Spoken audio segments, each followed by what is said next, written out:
Have you ever been unable to sleep because you were so worried about something? Those sleepless nights are filled with anxiety, but they can also be crucial moments when we draw close to God and feel His power. Genesis 32 records a sleepless night that our ancestor Jacob had many thousands of years ago.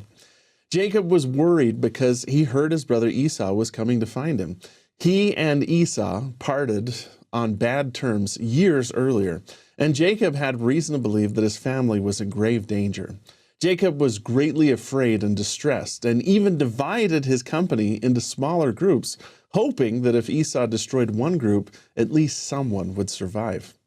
When Jacob had done everything he could to prepare for the worst, he was left alone, unable to sleep. It was in this moment of distress that Jacob had one of the most profound experiences of his life. And if I'm being honest, we don't completely understand what happened to Jacob here, but the record reads that Jacob wrestled with a man until the breaking of the day. Wrestling was a theme during Jacob's life. He emerged from the womb wrestling with his brother Esau. He wrestled with his brother over who would have the birthright.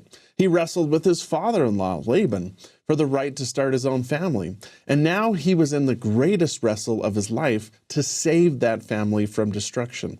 The use of the word wrestle is interesting here because unlike a battle fought with fists or swords, wrestling involves your whole self, every muscle in your body. We do not know if the wrestle here was literal or metaphorical. In the Book of Mormon, Enos wrote of a metaphorical wrestle before God.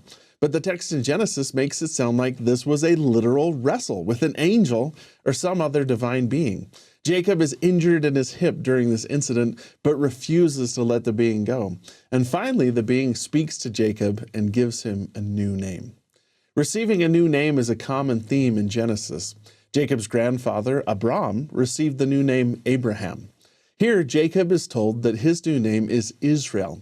The name Israel is sometimes translated as he strives with God, or as President Russell M. Nelson has pointed out, let God prevail. President Nelson has taught that through his dark night of fear and anxiety, Jacob showed that he was willing to let God prevail in his life. From that time on, he was known as Israel. And all those who let God prevail in their lives by making sacred covenants would also be known as members of the house of Israel. There will always be worries and sleepless nights in our lives.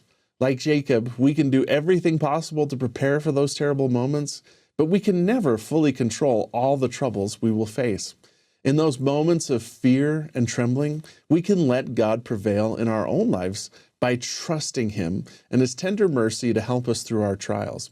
We can make it through these terrible moments and, like Jacob, emerge to say, I have seen God face to face, and my life is preserved. If we trust in God, we might emerge from the battles we face a little bruised and battered, but always stronger and with a powerful ally on our side. Letting God prevail in our lives is the best way to connect with His divine power that we need to overcome and prevail against the trials we face.